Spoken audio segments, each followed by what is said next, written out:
That's for losers, man. I don't get involved in that stuff, but Angel Rashad Milligan rolling out. That's a good question. Brandon, we can't ask Rashad questions. Hey, Rashad. What's up? Welcome back, everybody, to the channel. My name is Rashad Milligan. If you are new to the channel, this is a real 5K subs, man. Yeah, I guess the first thing we're gonna get into tonight is Detroit, because Detroit is in the news for a few things.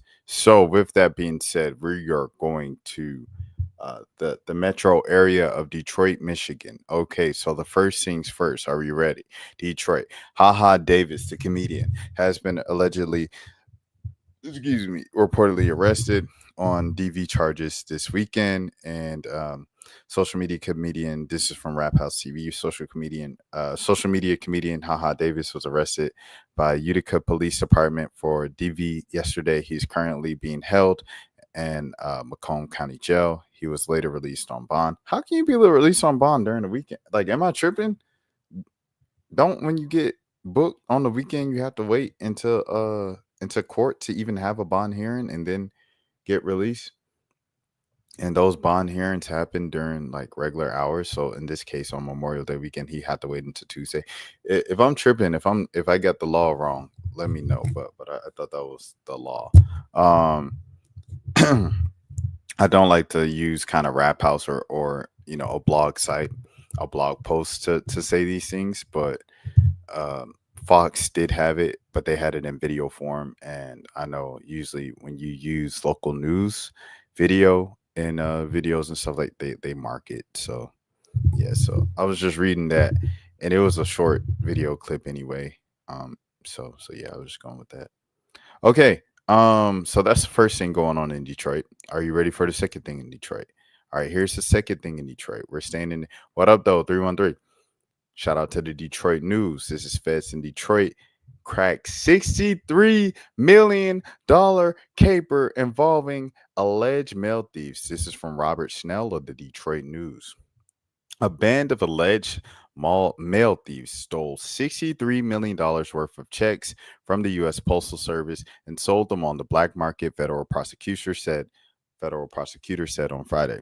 Federal court records describe it an inside job from October 2022 through to December 2023 that involved 4 people, including a popular Metro Detroit rapper and 2 U.S. Postal Service employees accused of stealing checks, as well as other quote-unquote negotiable instruments deposited in the mail. That included a large volume of Internal Revenue Service tax refund checks. The checks were in turn given to co-conspirators on consignment before being sold to the Telegram Messenger, a cloud-based instant messaging service. The checks were sold on 2 Telegram channels, Whole Foods slips and Uber Eats slips. The stolen checks, known on the street as slips, were sold at a deep discount, often for pennies on the dollar, prosecutors allege. When the public employees break the public trust, they enrich themselves at the expense of the American taxpayer and undermine the institution itself, interim U.S. Attorney Jerome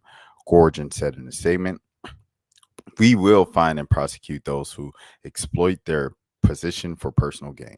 4 people were charged with conspiracy to aid and abet bank and wire fraud, a 30-year felony. They were charged in criminal information, a type of federal charge that indicates a guilty plea expected soon. Those charged were rapper Jay Swan Williams, 31, of Rochester Hills, who prosecutors said was the administrator of the Whole Foods Slips channel, which advertised high-dollar stolen checks. Daquan Foreman, 30, of East Point, who was the Uber Eats Slips channel administrator, according to the government. Vanessa Hargrove, 39, of Detroit, a mail processing clerk at a postal services Detroit Processing and Distribution Center. Ohio resident Crystal Jenkins, 31, of Detroit, a mail processing clerk of the Postal Service Dayton's Processing and Distribution Center in Ohio.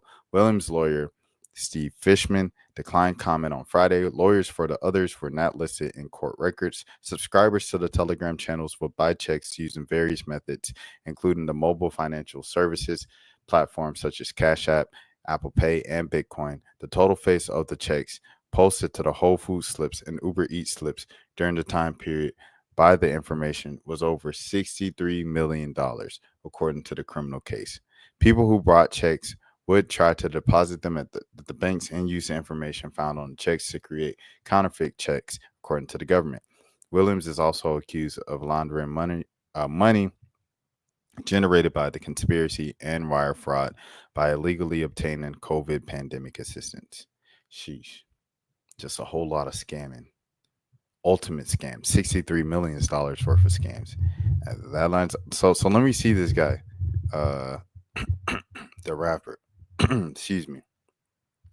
Jay Swan. Because I'm not sure of Jay Swan. I'm not very familiar with his stuff. I'm not gonna lie to you and say I am.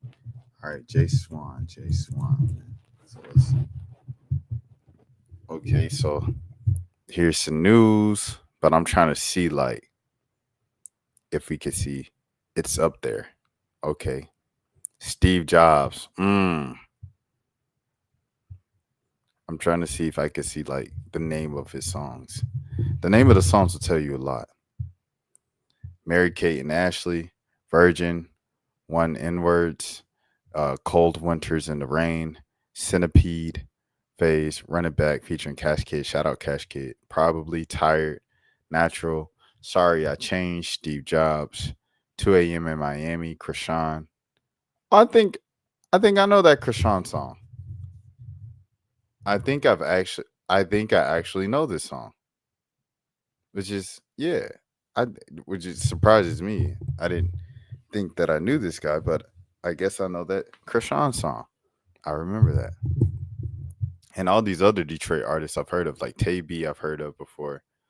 Uh, who else have I heard of before? Cash Kid, I've heard of him before. This is just some stuff of like being up there though. Uh, like I said, shout out to the 313, shout out Midwest. Who else? Who else? Who else? Who else? Who else? Cash Kid, Ali Oop, Peasy, shout out Peasy. Oh yeah, so I definitely probably heard one of this dude's songs before. He got songs with all the Detroit guys. But I don't see many like just scammer like type of well here's I don't rap, here's jug talk. But there's not many scammer songs, like titles to the songs. You know how like other scammers, like their whole thing is like, I'm a scammer, I'll be scamming done. And it'd be like real scammer 101 be the name of the song and everything like that in the mixtape. That's not him. So what else? What else? What else with Detroit? What else with Detroit? Oh, and Skilla Baby. Skilla Baby went back to perform after days after being in the hospital for allegedly getting, caught. Things of that sort. So he survived. Not only did he survive, he's back and he's performing in a slingshot. And I didn't believe it because I seen the comments initially saying this is old footage from the last time he got hit up. But then like I saw like Complex posted. And Complex, I'm trusting you. See, cause Say Cheese, I don't know, man. Say Cheese will post it just because they saw it going viral and post it for that. But he's out there. He's out there, man. Skilla Baby. Shout out to Skilla Baby. I'm Vanilla Baby. I ain't Killer Baby. 28 telling me I'm still a baby. I get love in Detroit like Skilla Baby. And the thing about your boy is I don't like no within Jane, but you can take me now. You can with your love on me, baby, with your love on.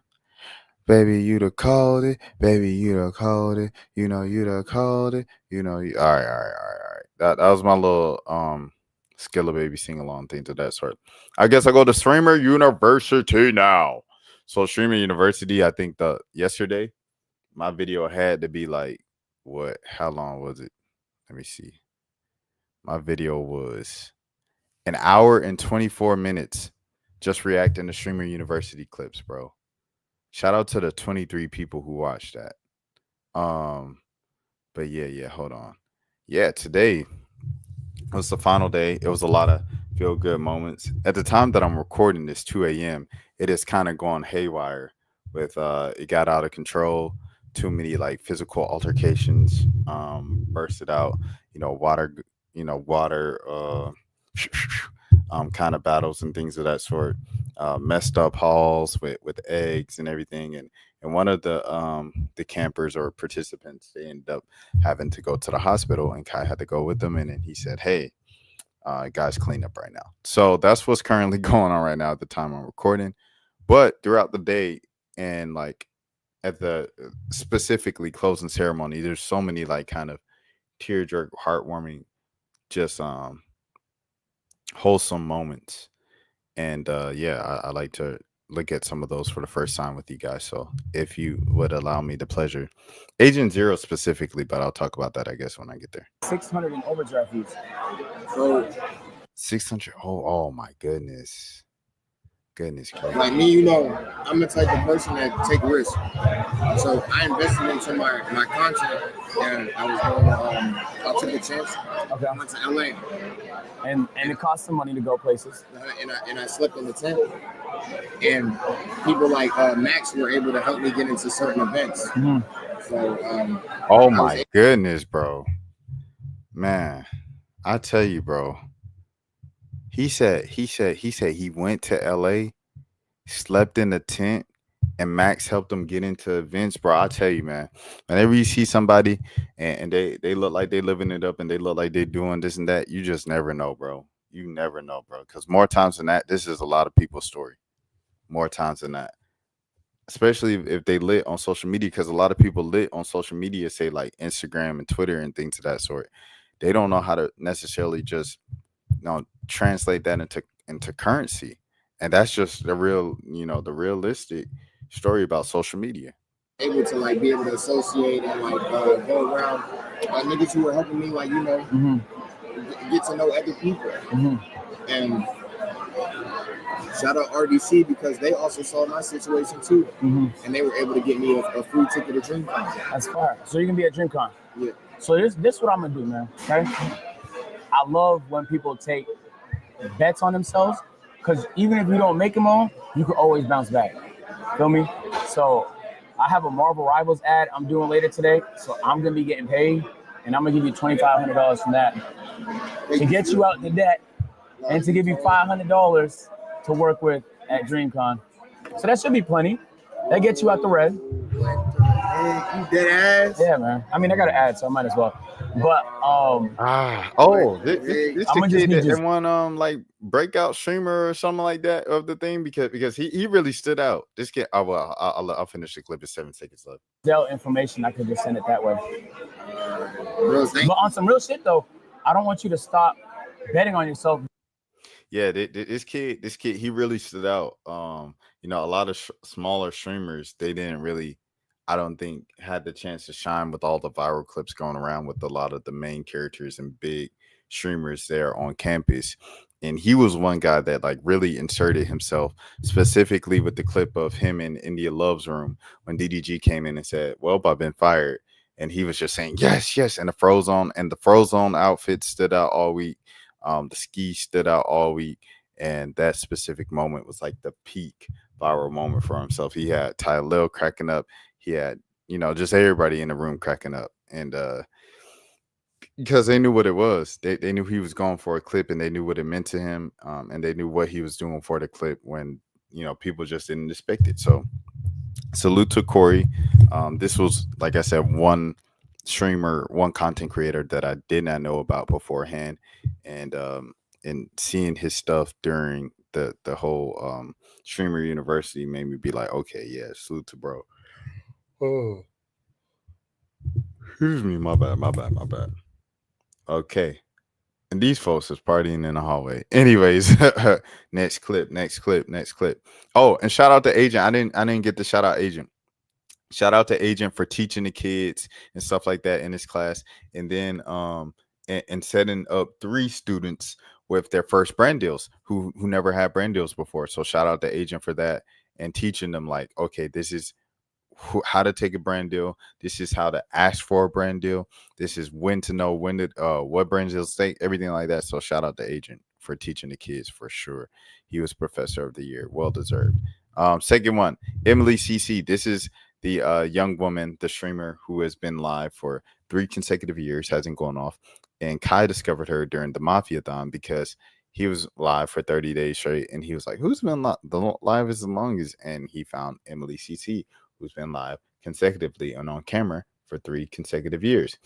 So he invited her out to Streamer University, and at the end of it, this is what she did. So this is my first time watching it. I'm watching with T. Let's get into it.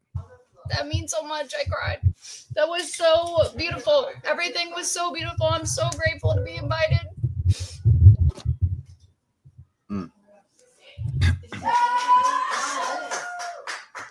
Oh yeah, I saw it. Thank you so much. I saw it when I went out. Thank you. I'm so honored. Thank you. I really just appreciate everything you've done for me. Oh, what? 665 people. Damn. Sorry, The people in the background while she's having this moment is hilarious. Oh my goodness, it's funny, bro. The people in the background, she's having like this touching moment and emotional, and then someone in the background is like, "I got 600 viewers. What the heck?" 65 people. Damn. Like I genuinely, I feel like you've helped me so much. And I can't ever repay you. So thank you for everything. Thanks for inviting me. Thank you for getting me 100 subs. I'm absolutely honored. You deserve it, Miss Girl. Hey, don't cry. You about made me cry. Oh, I'm just so grateful to be included too. You deserve it. You've been working hard, bro. I see it. Bro, honestly, you work the hardest. When I deadass say that you're the nicest, not because you're my roommate and we on stream and everything, you deadass the nicest person ever, bro. The fact that when I was crying, you dropped everything you did to come up to me to make sure I was doing good. You are a good person, bro. Thank you. I'm just honored. Oh my god, I'm a crybaby, but holy shit. Thank you. I love you. And I'm so glad the people I've met here have only been so kind to me. Everyone here has been kind. Everyone here has tried to spark conversation with me, and I'm a little shy, and I literally stream by myself every day. So I'm a little awkward. So I'm just really appreciative. Everyone was very welcoming to me. I play video games and I love that shit. How's this, Emily? Thank you. W's, bro. W's, bro, for sure. W's, bro, for sure. She works hard, man. 3 years in a row, bro. This is real. 3 years in a row for sure. And I think she's a great example of consistency, bro. You're guaranteed. You don't even have to be the most just entertaining, over the top, doing backflips and stuff like that. If you're consistent, you give yourself a chance. She gave herself a chance by being consistent for 3 years in a row. And that 3rd year, Kai seen her and her life changed forever. And so that's what it's always about, man. Just give yourself a chance at least. There's so many people I know who I come across, whether it be from high school or just I know them from a former job, or I just know them from the communities, from the city or something like that. And we'll be talking and, they want to do a podcast or they want to get into some type of content creation, whether it's TikTok or YouTube or Twitch. And, they have these lofty things, these lofty ideas. And a lot of times, they'll be really knowledgeable in something. They might be knowledgeable in healthcare. They might be knowledgeable in mental health. They might be knowledgeable in science, whatever the case is of the thing, technology, whatever they want to talk about, right? They're very knowledgeable in it. And I feel like they can make entertaining content because they're just so knowledgeable about it. And then they are funny people. So it's they get into it, but after, doing it consecutively for a couple of months, they give up because it's too difficult to keep up with the schedule. We all have life. We all have, I hope you guys have family, but, we all have family, whether it's a literal or figurative family.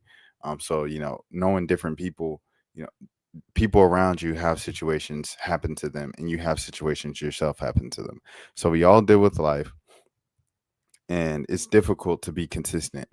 But if you can push past all of that and just be consistent, you separate yourself from, I feel I don't want to say 90%, but I'll just say I just drawn something out of the air. 90% of the crowd, you could really stand out from that, and this is a great example of that for sure. So shout out to Emily CC, shout out to Kai. Oh, this is a side note that is silly, but I want to say this now.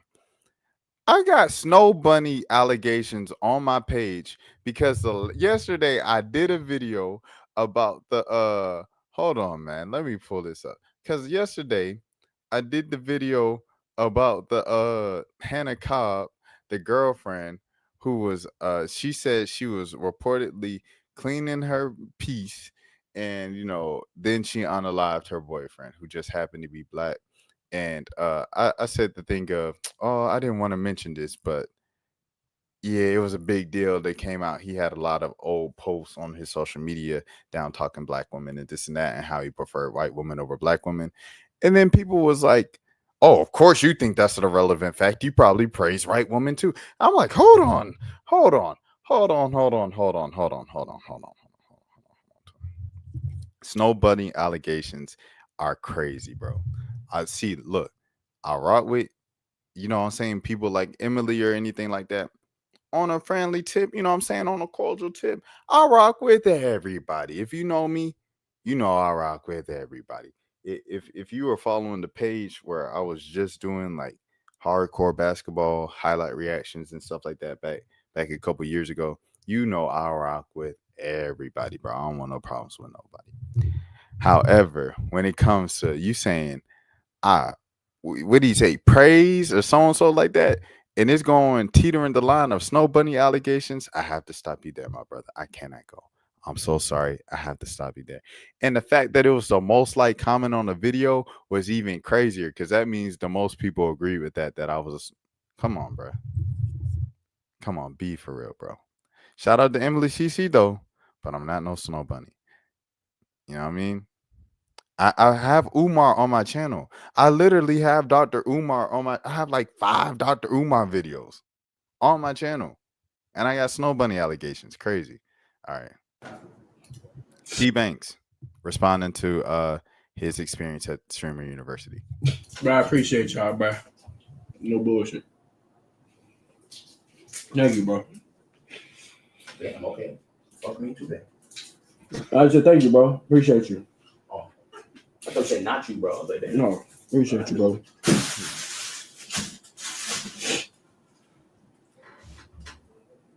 But it's not even, you went crazy, bro. It's not even about the war, bro. Like, bro, niggas don't even know, bro. At one point I was fucked up, bro. Man. That's what I said, bro. You just don't know. With these social media people, you think they got, because they got a couple thousand followers, that they good. That just isn't always the case, bro. Because, and it's not even because like they're not getting the numbers. It's just a lot of creators don't know how to turn the numbers into currency still to this day. You know what I'm saying? And that's why a place like, I feel like Streamer University is beneficial, especially like agents class, where he was taking it seriously and telling them, hey, you could do this, you could do this, you could do ABC to turn your audience into some cash and things of that sort. I ain't had nobody to turn to, bro. No bullshit. I had to do this shit by myself. Also, I think it says a lot that T Banks, I think the first time I heard of T Banks and he went viral earlier this year was like he broke up with his girlfriend or something like that on stream. I don't know the specifics of it. I just remember it was something like that, right? And that's what he went viral for first. And I don't remember seeing any clips of him crying about that on stream. I know he like did like kind of like a character crash out thing, but it was no crying. So the fact that he's crying on stream about this just shows you how genuine and real it is and how much it actually means to him. So salute. No bullshit. I ain't had nobody to turn to, bro. I ain't had no friends, no more, nothing. No bullshit, bro. I couldn't rely on nobody, no family. See, the thing about Streamer University that I feel like is beneficial, and it was a great thing from Kai Cenat, regardless of how you feel about the people he invited and everything like that and stuff. And I'm telling myself this as well. Because I was like, dang, he said it was going to be 25% small streamers, 25% kind of known streamers, and 25% big streamers. And it turned out to be like, dang, 75% known streamers and then 25% unknown. So I made the video like kind of even pointing that out and stuff. But as you see here, a lot of the bigger streamers and known streamers still had financial hardships, still had, what I'm saying, something where they felt like, okay, I'm doing well now, but I don't know how long it could sustain this because I'm by myself and I don't have any help. I don't have the network. I need that kind of extra push, that plug to continue keeping me there, to energize me and to get me to the next level, things of that sort, right? And that's what Streamer University provided. Like, I remember seeing a funny mic clip, and he mentioned this again when he won his award earlier tonight, but he mentioned how he was just been dealing with a lot of family stuff, dealing with a lot of life stuff, and this was a great distraction and getaway from him for just a couple of days, because the stuff in his family and personal life was affecting him so much to where he wasn't even streaming anymore. He wasn't even streaming anymore for, he said, like the past 18 days. And so he said, Kai, I really appreciate you for hosting this and doing this, because this is the most fun I've had in a long time and I really needed this. And as you can imagine, other people on campus, I'll say like the MVP, DDG, he probably feels the same way. I mean, he's literally and probably the most controversial time of his career. Like, the things attached to his name and his image are just extreme, as almost as bad as they can get for DDG. You know what I'm saying? So I'm sure DDG appreciated, having that time and everything. Now, in terms of all that other stuff, I already made my video and made my stance clear on that, where I stand with that. And yeah, so you can go to those videos to see my stances on that. But yeah. Okay, we got another emotional thing here. Okay. Oh, this is the one we just saw, right? 20 gifted? Oh wow. 5 gifted? Oh man. Wait, let me try to go through. Oh man. So much that has happened. I can't even go through my. Are y'all dead ass? Oh my god, I have tears in my eyes. Are y'all dead ass? Actual spoon. Thank you so much for your time. 5 gifted again? Oh my god, another 5 gifted. There's no way. Oh my god, there's no way. Oh my god. Oh my god. Thank you so much. 10 gifted. I'm gonna tighten up. Thank you, Sen. Thank you so much, everybody. Also, I don't fucking. What the I don't fuck? dance or do TikToks. Like, this 5 was gifted, all, 10 like, gifted. so Yo, out of thank you my so much. comfort zone. This was all. Ivor Toxin, thank you so much for gifting 100 fucking subs. Thank you. Thank you. Thank you. This is what it's all about, man. This is what it's all about. To see this genuine joy and appreciation for something that, other streamers will just be like, thank you for the gift, and then keep going and speaking about. I think this just says a lot. So, so salute to her, and I wish the best for her and all of these, creatives and things of that sort, content creators and stuff. There was, who was it that I saw? I want to shout her out. I shout her out and shout some other people out too, as well, like particular folks that I'm rocking with, that I wish the best leaving and things of that sort. One girl, her name is Junie. So let me pull up her page. Junie, and then of course Kai Was. But yeah, this is Junie. She just graduated college, I believe, in California. Her graduation was actually the same weekend at Streamer University, and she skipped her graduation to go here. So salute to her.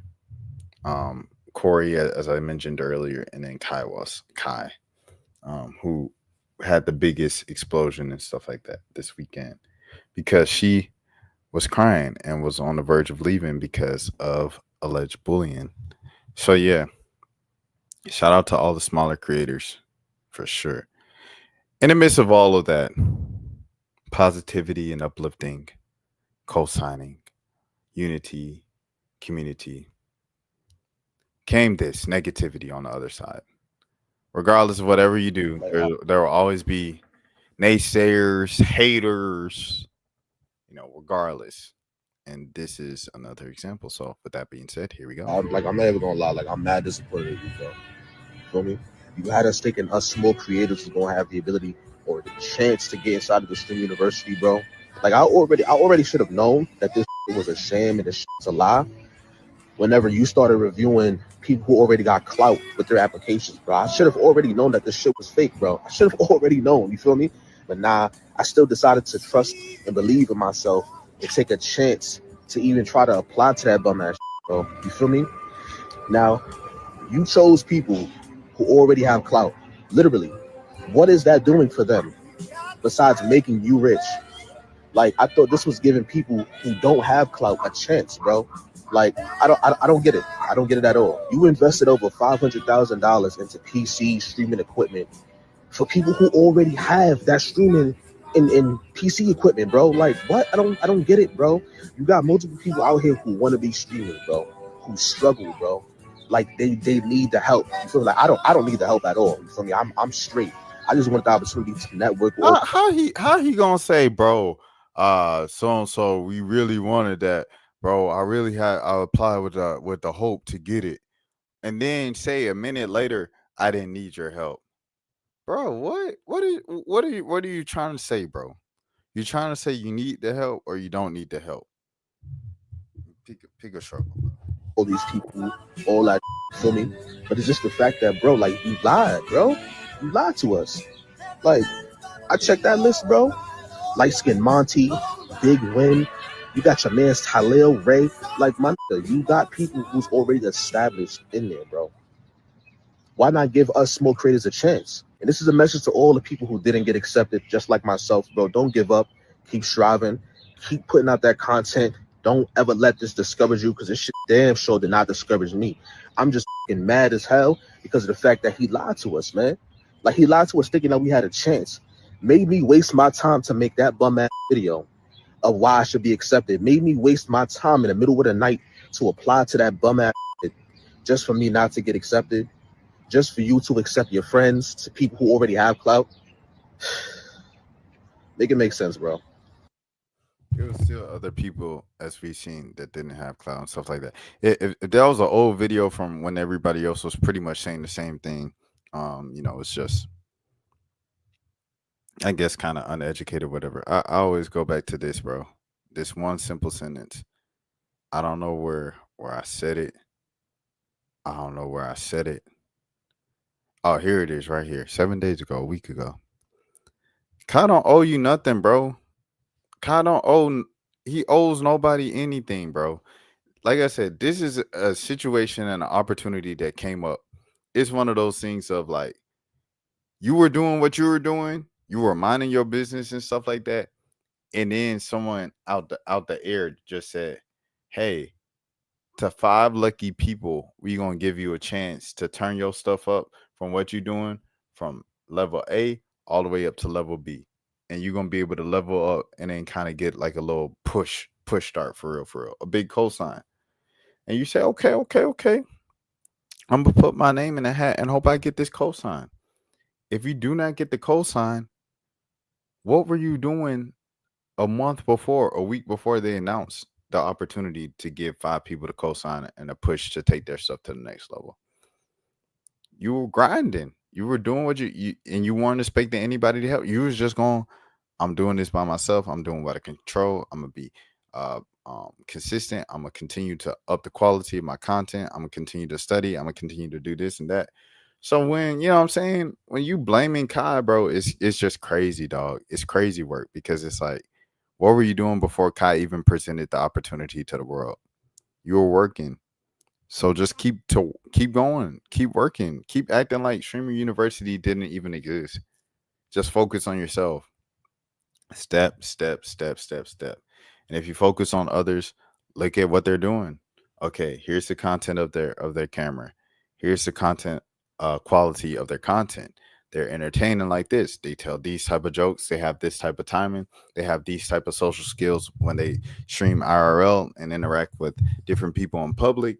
And this is what makes them them. This is what makes them so good. This is how they interact with the chat. This is how they make you feel seen. This is how all of the things, right?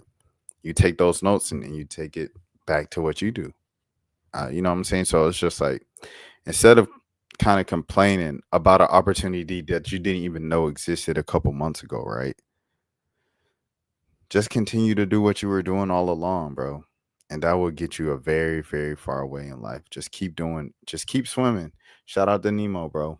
Just keep swimming, bro. All right, next. Um, this is After Streamer University. This was something for me, bro.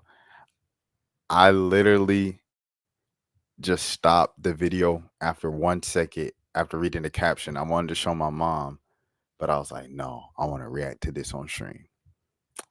Kev on stage. My son had a job with Vector Marketing. This thing got 5.2 thousand likes, bro. All right, let's get into it. My wife and I had said, hey, I got a job interview on Wednesday. We're like, oh, snap, where? He's like, it's a place called Vector Marketing. And me and Liz bust out laughing. He was like, what was funny? We were like, what is the job for? He was like, I actually don't really know what it's for.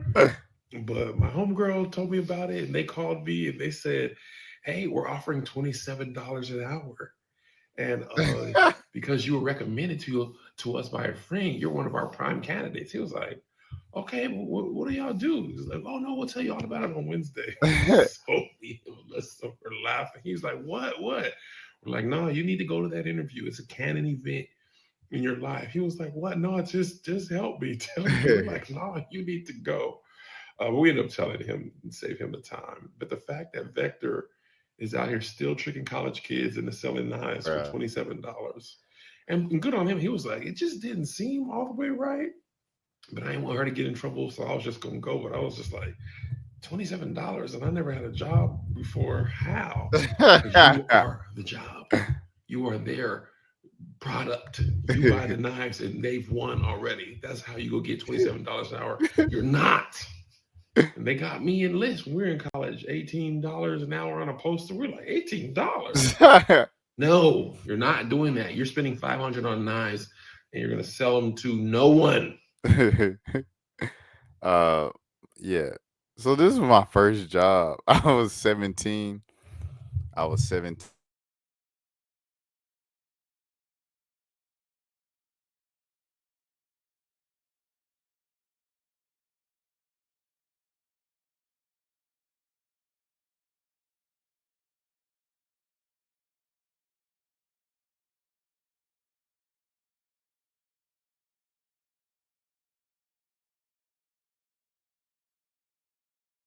Okay, bet. Yeah. So like I was saying, this was my first job.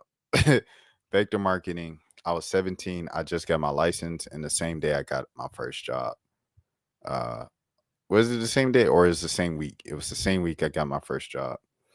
And let me see if I can still find it. I was so excited because I was like, yo, I got a job, bro. Like, I got a job. Hold on, let me see if I can't find it. Hold on. Let me go advanced search.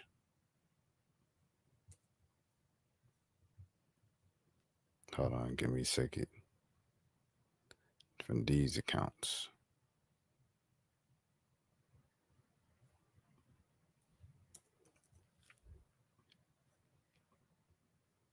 Found it.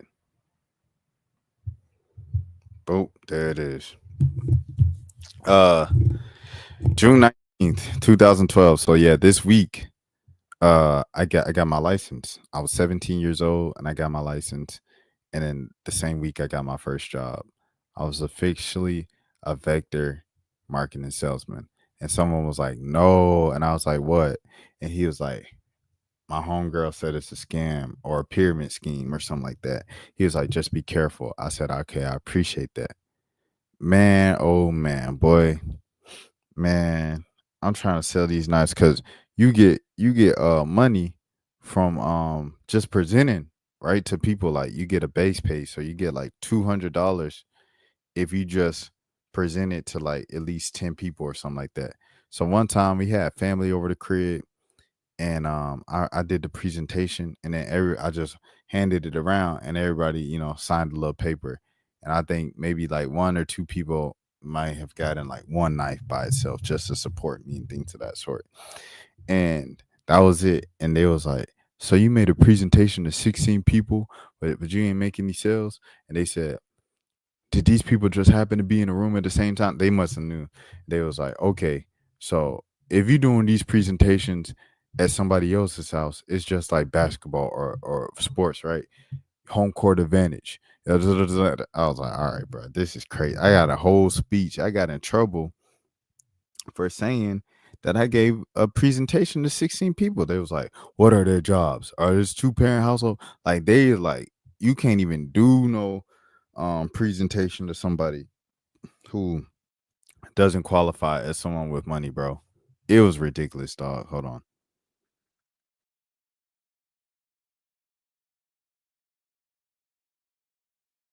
It was honestly ridiculous, bro. It was ridiculous. Like I got in trouble for that. And then I like went out of town to go to we went to Disney World for my little sister's birthday because her birthday's in July. So now I think about it, did I only work there for a month? I guess so. So Disney World, I turn in my kit because you got to turn in your kit if you go out of town. So I turn in my kit and I go to Disney World, bro. When I came back, I never came back to pick up my kit because it was like my check was only like $300, bro.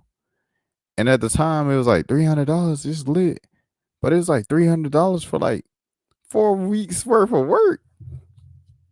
It was crazy work, bro. So I get back, never return, start my senior year. I was in a work study program, so I had to get a job by the end of the first month of the school year. So by the end of August, I got a job at Zaxby's, and then I worked at Zaxby's for a couple years. And then I worked at Botanical Gardens for a couple years in college. And then I was doing background work, I was acting, and then I was getting paid from the newspaper as the sports editor. And then I graduated and I worked in newspaper. So yeah, that's pretty much been my all my work history. I'm trying to think if I had any other jobs that were like, but no, that was pretty much it. Zaxby's, Botanical Gardens, and Vector Marketing. So there it is. There you have it. Like he said, it's a rites of passage to kind of go through it, be sold the dream. Like we had the guys up there. They were like, "Yeah, man, I took my dad to a steak dinner, and I pulled out one of my Cutco knives because these knives are the best knives in the world, and this and that." And another story about it was recently I went over to my uncle's house and stuff like that, and it was a family event, family function, and I was looking to get some silverware, or whatever, and I seen the Cutco knife. My uncle still had the Cutco knife that I sold him in 2012. It was a heartwarming moment. So, in the midst of all the comedy of Cutco knives and things of that sort, my family members and like loved ones still have their knives that they bought from me, and I remember who bought some. So like salute to all my family members who bought one. But I didn't sell any sets though. So I didn't make no real money. The sets is $1,000 you make. I'm thinking like what $100 on them for selling $1,000 worth of knives, but yeah, that's whatever. Next. All right, and long live my uncle too, by the way, bro. That's my dog for sure. Okay. Fantasia warns Gabby Simone about the industry. I guess Gabby Simone just won American Idol. No, a dude won American Idol, right? A black dude. So who's Gabby Simone? I guess she was like one of the finalists. Let me see. Gabby Simone. I'm looking her up. So she must have been one of the finalists. Oh, she just sang with uh with Jennifer Hudson. Dang, she got 200. Bro, she got 210,000 followers, bro. I didn't even know this many people still watch American Idol, bro. I did not know that. I thought American Idol lost all. Ryan Seacrest still hosts a show. Oh no, she was an old person on American Idol. They say she returned to the show or maybe she returned to the show. I don't know. I do not know, bro. I'm not gonna lie to you. I didn't even know people still watch American Idol for real, for real. I'm not even gonna lie to you. I thought it was like a thing that became obsolete, like once the internet became a thing. Um, I gotta stop this real quick and share it back so we get the audio back, so I could see what Fantasia was saying about Miss Gabby Simone. Okay, here we go. In this game of music industry, Come on now. it can sometimes be a gift and a curse. Oh, Gabby Simone was in the crowd. It's bitter. Hey, I ain't gonna lie, it's kind of fire. Like, cause she was on American Idol what 21 years ago. Gosh, Lee, 2004 was like 21. Oh my goodness, brother. Jeez Louise. Okay. Oh, she gonna sing that song. If you keep your eyes stayed up on Oh, yes. you, my dear, you're going to go far. Do me one favor. Never get caught up in the game of number ones, how many albums you sell. Come on now. That is when you will lose sight. But if you know now that you are a winner. Okay, this is another side. So I remember the Tyler the Creator video, right? Tyler the Creator show, and people was like, they need to shut up in the crowd. They just talking. Like, geez, let the man talk. They don't understand the South. They don't understand A, the South, and B, black people, or C, black people from the South, a combination of both. So it's like in the South, it's the Bible Belt, and with black people too, they get a lot of kind of their culture of like black American culture and stuff like that from church. And the thing from church is there's the call and response in black church. Like, so it's like the pastor like, and I went to the so and and then you have someone in the audience is like, well, in the congregation that's like, done, amen. And I heard what you hear, pastor, and I heard what you hear. Like, it's a thing.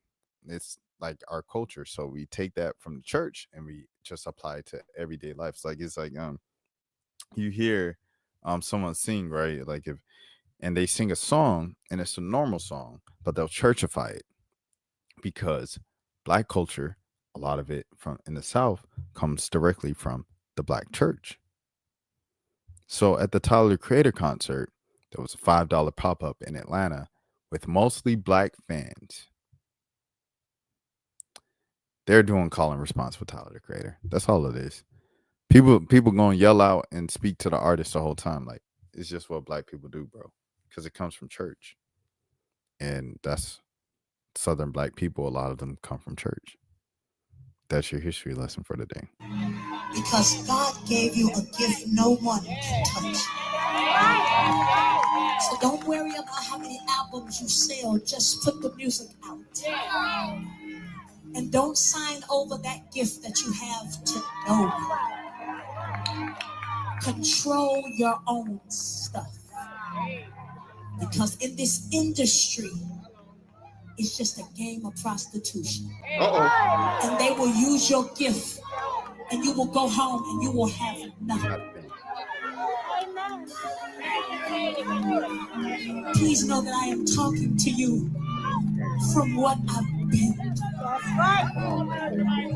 So keep your He's already made you a winner.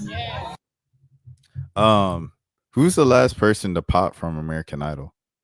Was it like Philip Phillips? Is it who made the song? I'm going home to the place. Is that Chris Daughtry? Let me see. Chris Daughtry.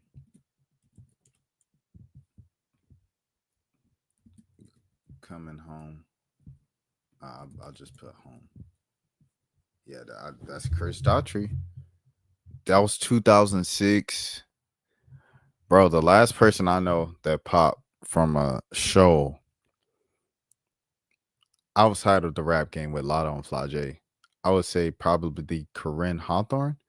And that was like what, 2017? So that wasn't that long ago. So Corinne Hawthorne 2017ish.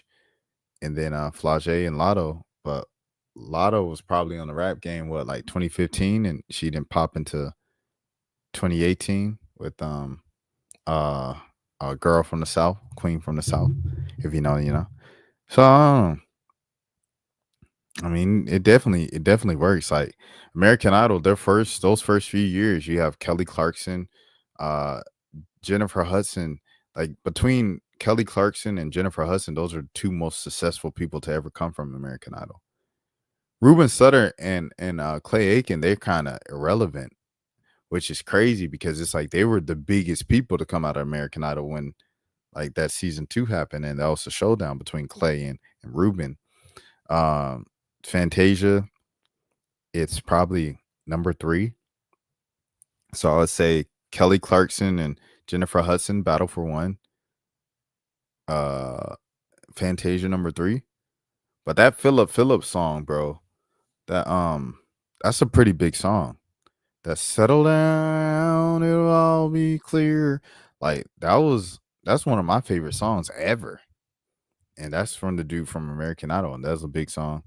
And then the other song, the Chris Daughtry, I'm going home to the place where I belong. You know what I'm saying? So all those guys came from American Idol. So they definitely have a crazy track record of like actually producing stars, real life stars. Oh, I'm tripping. Normani and all them. The girl group. Fifth Harmony. Fifth Harmony came from X Factor. So that was someone who came from one of those talent shows and stuff like that, but they came from X Factor, not American Idol. I don't know the last person to pop from American Idol, to be honest. But I also kind of stay in my bubble of like majority R&B and rap. So, you know, it's certain times I'll pop out to other genres, especially things like jazz or like more classical music and things of that sort, just because of the background. But yeah, so like not too many like rock or country artists I just know off top for or their music catalog. I'll say that I know of them, but I don't know their catalog. Yeah, so hey, W Fantasia, bro, we all seen the Fantasia Lifetime movie where she played herself. And yeah, it was real life stuff, bro, like where she was broke and food stamps and stealing diapers and running out the store and everything like that. So yeah, Fantasia really went through it. That's the person to talk to, because like I said, she top 3 most successful American Idol participants ever. And then like she's been broke and signed and famous post American Idol. So if anyone can speak on it, it's definitely Fantasia. Okay. Now this Druski skit. I've been seeing this literally everywhere. Just like anything with Druski, but I haven't watched it yet, so I'm watching it on here. This thing was funny, bro, from Theo Von. Theo Von's response. It's on now. Let me get my paint. Theo Von is hilarious, bro. He's like, he says, I feel like he aligns himself with a lot of controversial things, but at the end of the day, funny is funny, bro. Humor is humor. Like, it's like the DDG thing, bro. Like, DDG is Streamer University. I'm not about to just sit up here with a straight face when DDG making funny jokes just because, like, you know what I'm saying? I feel a way about his thing. I ain't gonna lie, like I said, at that Trey Songz show at Millennial Tour, and Trey Songz went up there and he was playing them bangers from 09, 2010, 2011. I had to stand on business. I sat down, I made a straight face. He looked over at me, he said, y'all stop playing with me. Nah, man, you stop playing with them alleged victims. That was the whole reason why you got okay. Anyways, let me watch this. That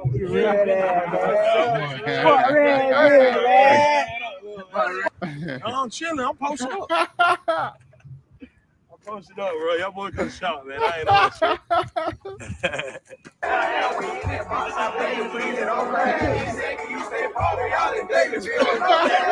Straight up, man. Tell them up. The shit right here, man. Tell them I up. raised the shit right here, man. You know See, I grew up with my grandma. Yeah. See, folks always tell me like, you a white boy, you can't be doing all that. I grew up on that side. On that side, yeah. But I was raised by these folks.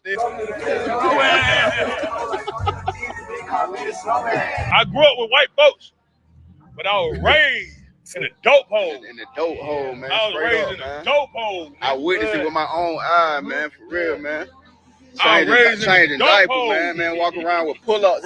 I'm thinking about another lane. Okay. Another, gotta, you know what I'm saying? That's another thing.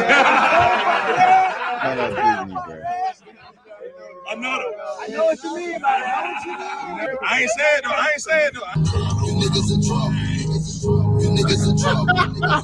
You niggas in trouble. I ain't gonna lie, it took me a little minute to realize that he was doing this, bro. Every time he meant to say the word, bro, I just see him do it. He said attention to detail that makes Druski, bro. Cause he did it the first time. I'm thinking he just doing it. You know how hood dudes be like, you know what I mean? Like everything like that in the middle of their sentences and stuff. I'm thinking he just doing that. Bruh, that's funny. That's funny. It's my hood.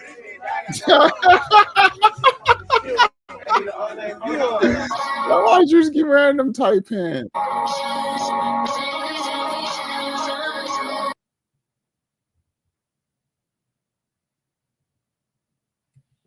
Nah, I ain't playing that.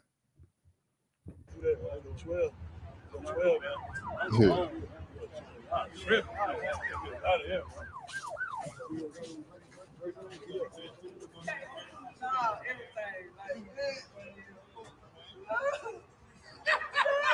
Bruh, this man recording a skit in public. Like he didn't make it. That's funny, bro. Like they really commented on Druski making a skit while he making a skit. It's hilarious, dog. What the hell y'all cook for dinner? Preston, stop talking like that. You raised them in that. Why y'all tripping like that? Stop. Oh, come on now. Now that's all.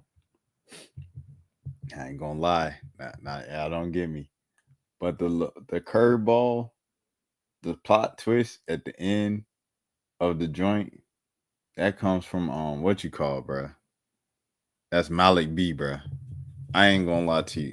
He's the one that I seen where every skit ends with the plot twist at the end, bro. Every single skit. So that's definitely Malik. And I know him and Druski and Malik had they back and forth, and he said, "Oh, buddy, think he created relationship skits and whoop whoop." And it's like, nah, you know what you did? You know what you did, bro? You know what you did? Let me see. With white folks, but I was raised in a dope hole. In the dope hole, man. I was Straight raised up, in man. a dope hole. I witnessed it with my own eye, man. For real, man. I was raised in a Changing dope diapers, hole. man. Walking. I grew up with. Straight up, man. Tell them up. Jit right here, man. Tell them I up. raised the jit right here, man. You know what's See, going on, I grew up with my grandma. Yeah. See, folks always tell me like, you a white boy, you can't be doing all that. I grew up on that side. On that side, yeah. But I was raised by these folks. I grew up with white folks, but I was raised in a dope hole. I was trying to see where he did this again. But anyways, I love the attention to detail. This is what makes Druski. And I do think the setup is a little kind of after Malik B. 28 million views in a couple hours, bro. Druski still runs it, bro. I remember like when it used to be like an event on the timeline whenever Druski dropped the skit, bro. He still got it. I'm ending with this, man. We are hour in. W stream. Sheldon Pierce is writing it so good it pisses me off sometimes. And one punching man said this. Another podcaster, the host of the Real Notes podcast. You make sure you give him a follow. Shout out.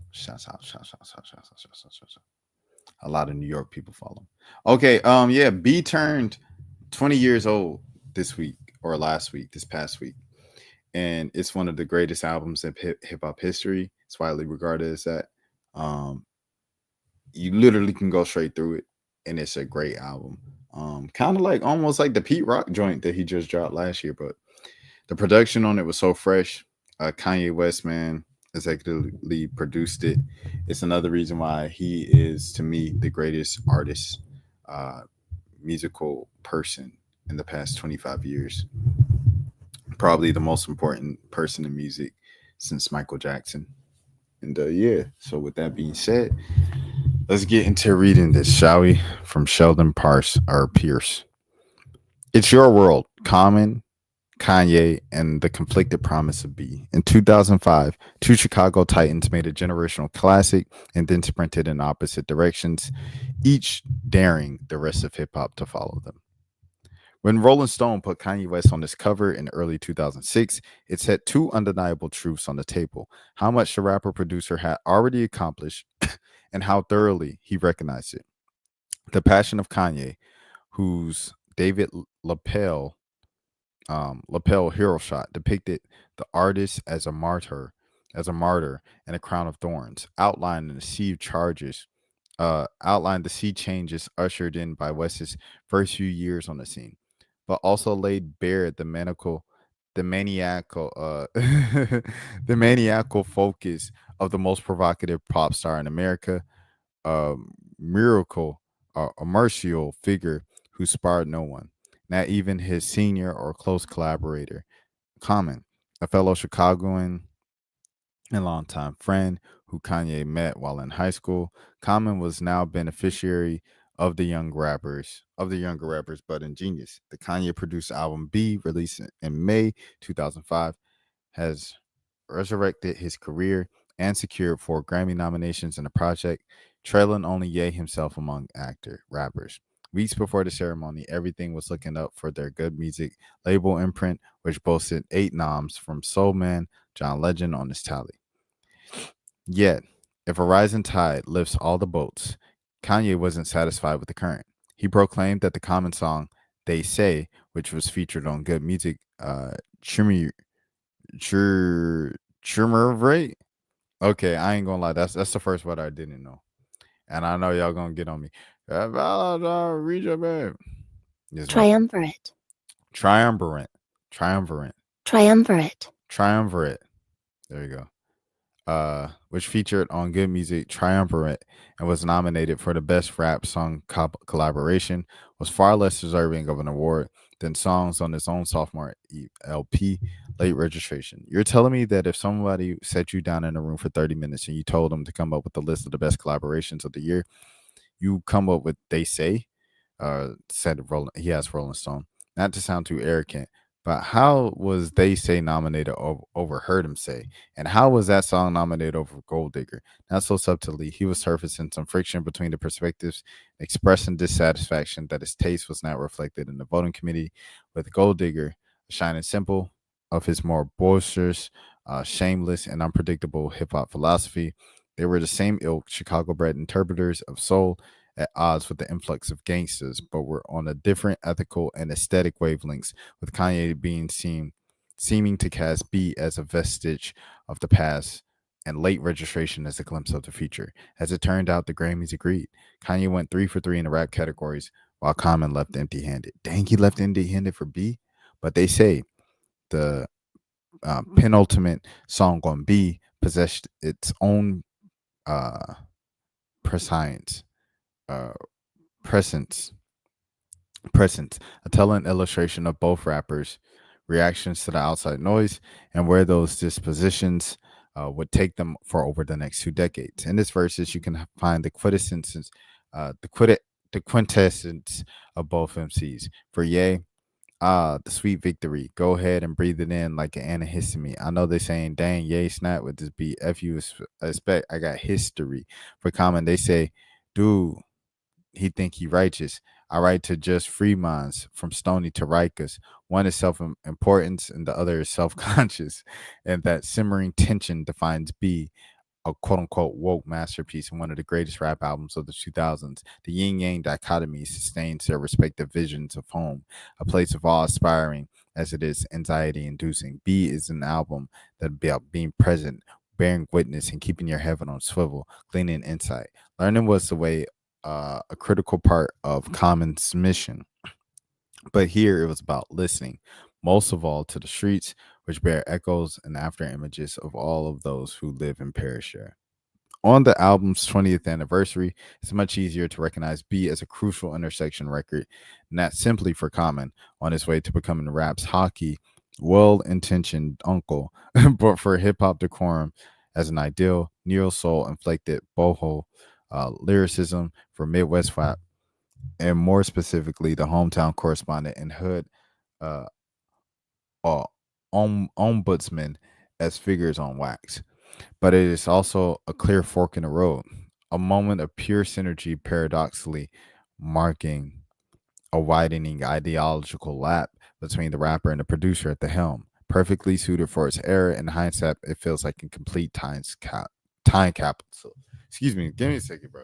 I'm about to plug this up. And also, a lot of those words I was stuttering over and stuff like that in this past paragraph. It is 3 a.m. I have to say that because on the Andre 3000 thing, they, oh my goodness, you guys got me in those comments. And a couple of those words I didn't know, and when I didn't know them, I went over to the little thing on stream so you could hear me like sound it out and stuff like that. But the other stuff, it's literally just me just recording mad late in the morning. Ugh. Let me charge this thing. Sorry that I haven't been communicating much. This past year has been from the beginning. Common was pegged as a laureate running counter to the gangster rap domination.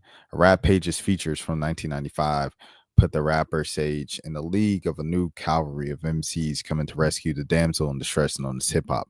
Urban poets who don't need to boast of gat spraying and pimp slapping to do a lyrical battle. Common, for his part, embraced the characterization in his interviews and in song, though never so much he saw himself occupying the world apart from the thugs he lectured.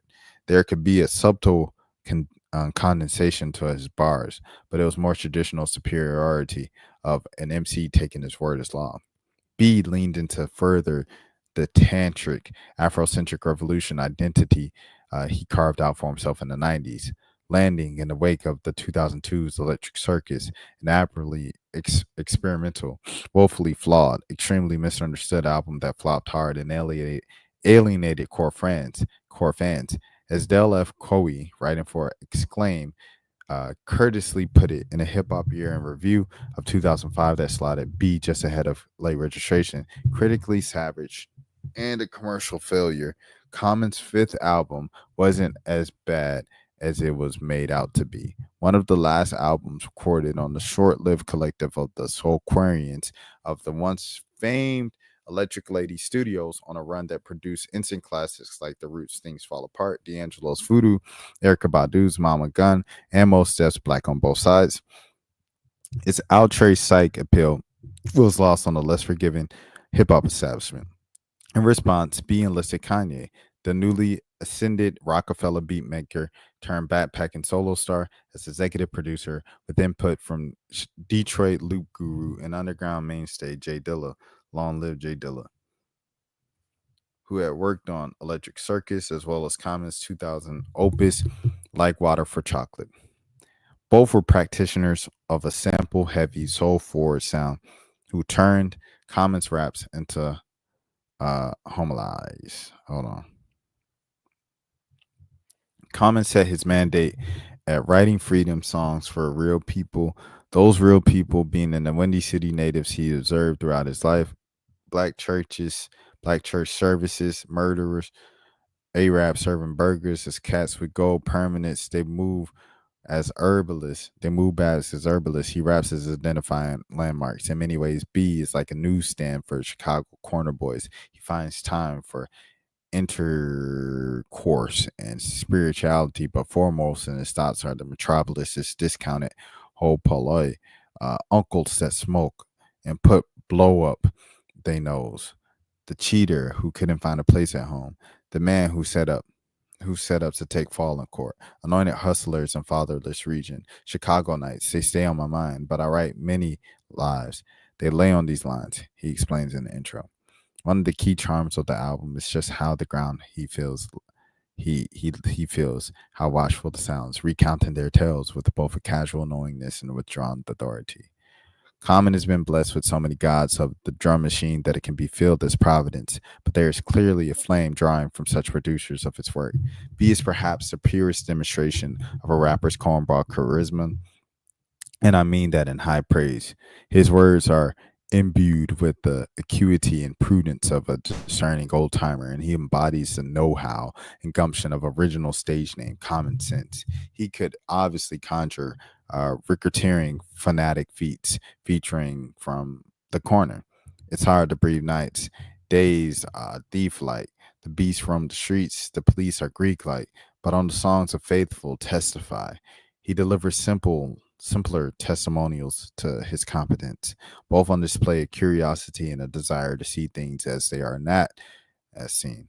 One is musing, the other is urgent, but all the verses are being held together by their unassuming, down-to-earth neutrality. With Kanye backing him, saving hip-hop soul was the pitch, and it was working broadly too. B was Common's first album to chart in the top 15. It debuted at number 2, bettered only in his discography by a follow-up, 2007's Fine and Forever. In 2003, In the Club by Teflon New Yorker 50 Cent shifted rap's focus, rap's locus. You can think of the rise of Kanye as a counterbalance. In 2005, the shady Aftermath G Unit conglomerate was dominating the charts, holding down half of the year's top 10 biggest rap debuts on the Billboard 200 and half of the top 10 rap songs on the Hot 100. But consciousness, quote unquote, was gaining commercial momentum in response to backpack rappers, quote unquote. Socially aware samplers were at the forefront of this movement. Graduation triumphing over Curtis in a head-to-head sales showdown on September 11, 2007, signaled an official changing of the guard. Common was Kanye's knight in the game, an old Chicago rap signifier, newly restored and what to stand in for traditional hip hop values. His sensual John Mayer feature. Oh, okay. Go, go, go, go, go, go, go, go. Got spins on the radio. He never appeared on the cover of XXL or was a part of Dave Chappelle's Hip Hop All Stars with Kanye. And the second season of Chappelle's show featured 2 Chicago MCs, Talib Kweli, Mos Def, and CeeLo Green. Okay. I'm sorry. Chappelle's show featured the 2 Chicago MCs. There we go. Talib Kweli, Mos Def, and CeeLo Green. And so I'm like, Talib Kweli, Black Star, them jokers from New York. And CeeLo from the A. The live version of The Food performed on the show appears on B as to assert that the revolution would be televised. The pole living in Mo prisons pointing to my mind shine the light up, clench my fist tight, holding the right up, freedom fight in the dark gear for the lies to get brighter. He rapped on accepting the role.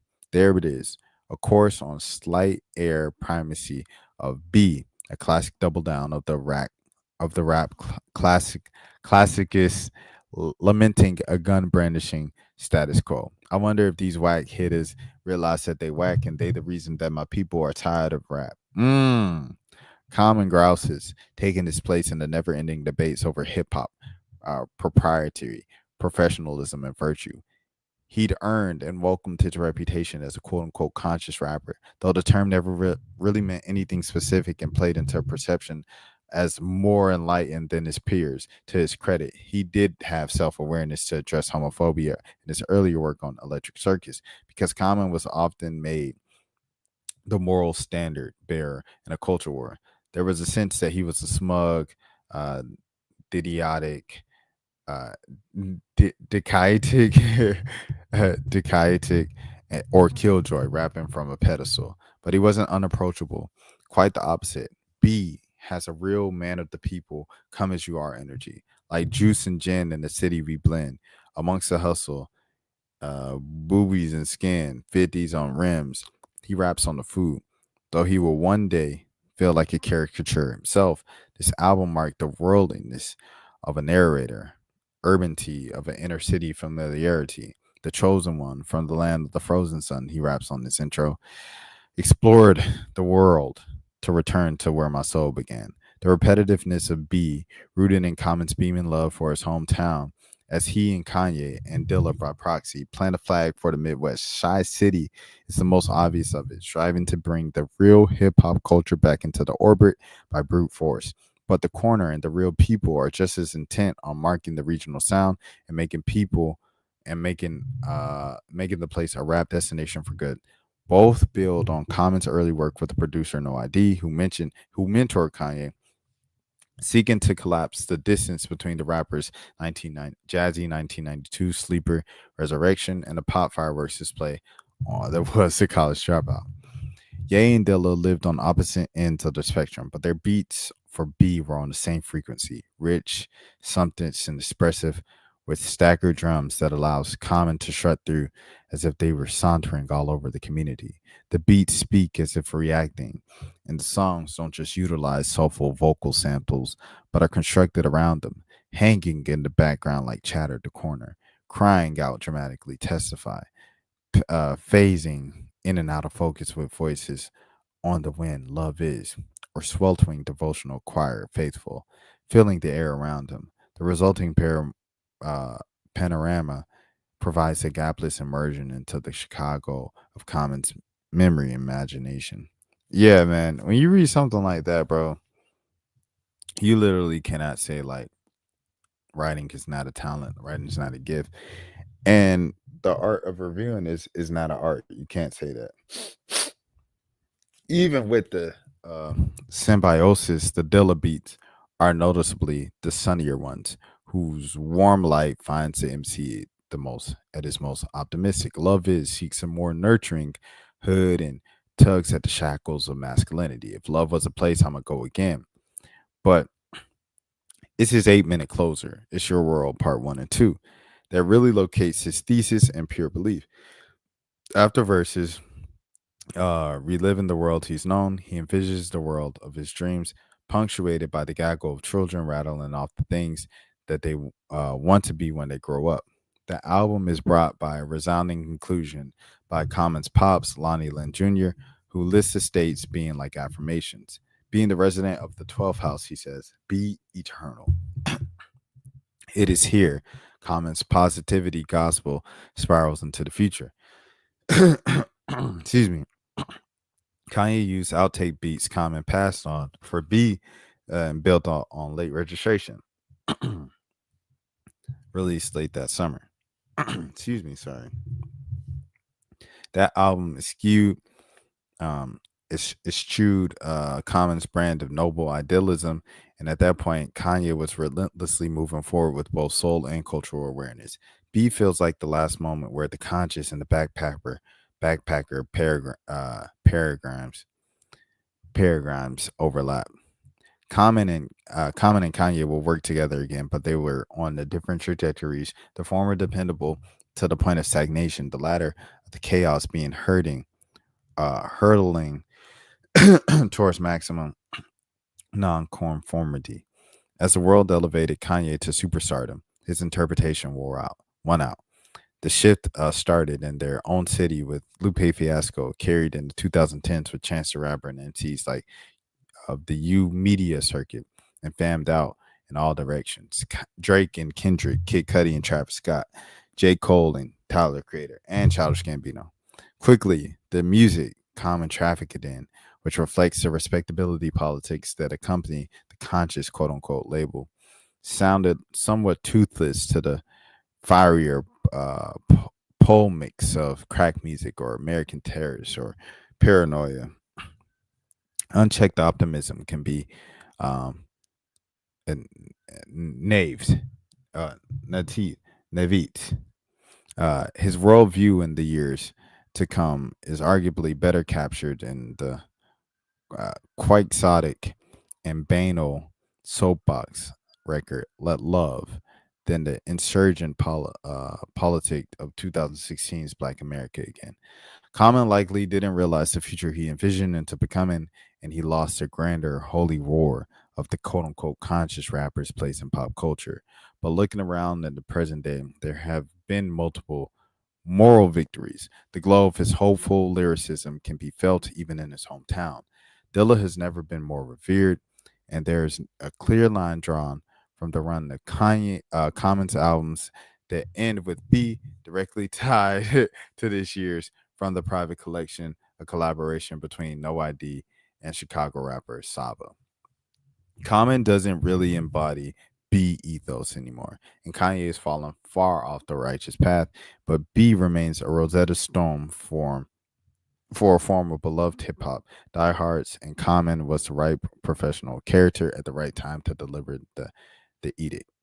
It's tempting to think that records like Common's B and Kanye West's The College Dropout represent a trend towards hip hop that can be hugely successful without pimping cartoons of trigger happy thugs and sex fiends. Will Hermes of the 2005 review of All Things Considered, unable to hide his exhaustion of the prevailing landscape. Many felt as he did, as the two personified a strong moral conscience missing from hip hop. Careful what you wish for. Kanye did remake rap in his image, but at a cost. It was always misguided, always an simplification to dismissal of the potential ills within conscious rap for the sake of embracing a more puritanical value system. In recent years, Kanye has emerged as a raving rage baiter, spewing anti-Semitic nonsense amid the diminishing returns of his albums. That artistic decline has made him easier to finally dismiss, but his worst impulses were always lingering under the surface.